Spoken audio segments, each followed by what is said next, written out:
guys, ako nga pala si Lennon. Ako pala si Boomer Calvana. And ako si Justin. At ito ang Binadilyo.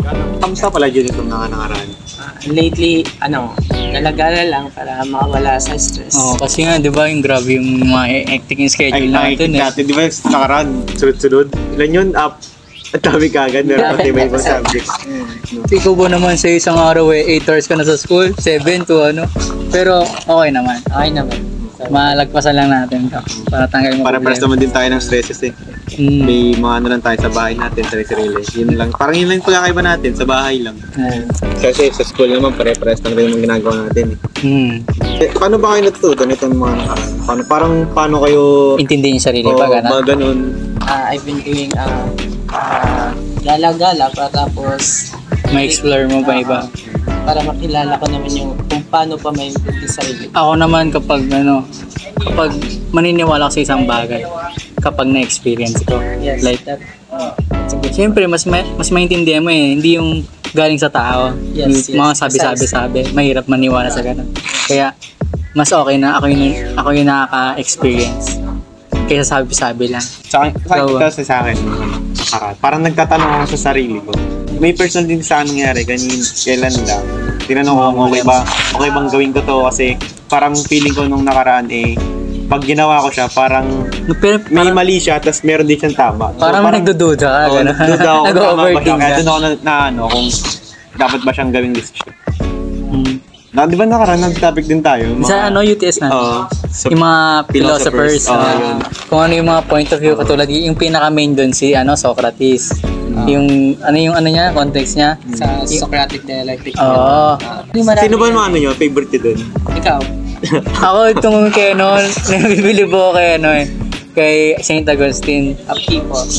Kasi sobrang curious ako sa mga bagay na sinecentered niya si God. Parang binibigay niya yung mga tao na ito yung base niya ng love.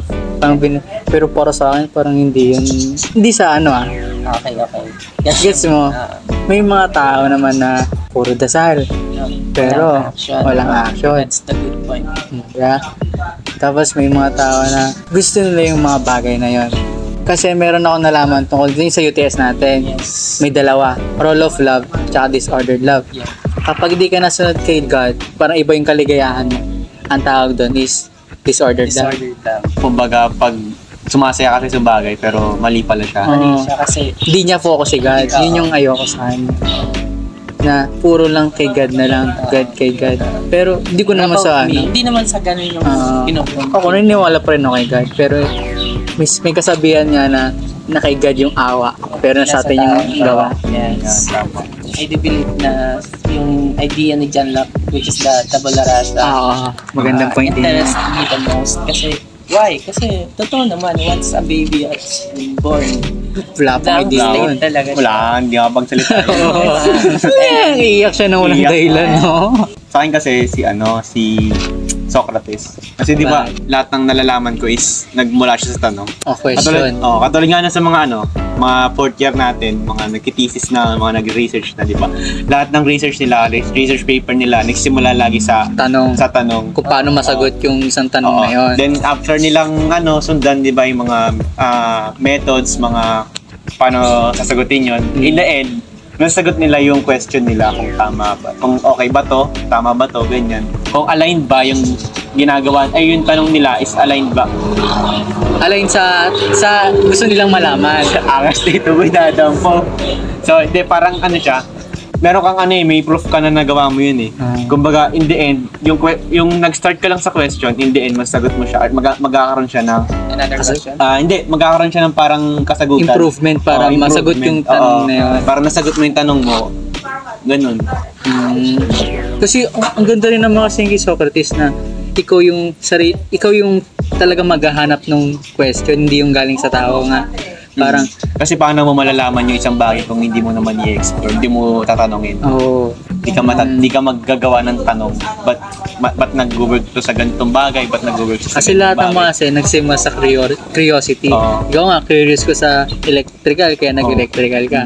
Ano yung mga bagay na pwede mo magawa kapag naging electrical engineering ka?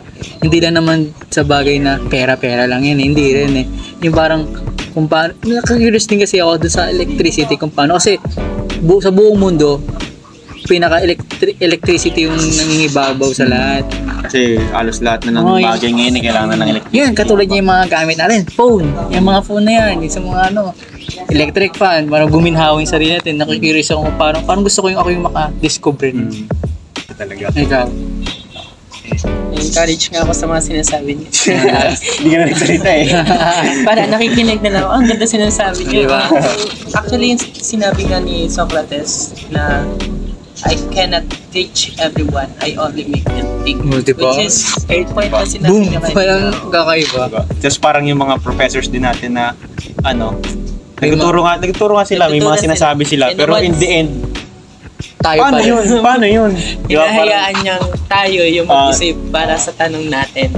Yun yung point.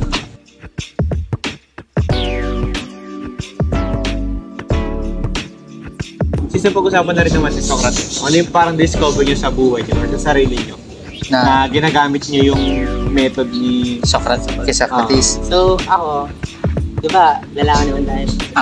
So, being committed sa isang bagay. Sa kung paano ka maging committed sa isang babae. So, I used to be observant of the movement ng isang tao, isang babae. Sana Kung mahal niya ba talaga ako, hindi? Or may something ba talaga Or sa amin? parang may interested ba sa isang tao? In such a way, yung Socratic dialectic method, binibigyan niya ako ng mga katanungan sa buhay para masagot through signs. Kung may mga sign akong pinag-aaralan sa isang babae. Kumbaga, ano ba siya? Kung sign na ba to na magiging kami?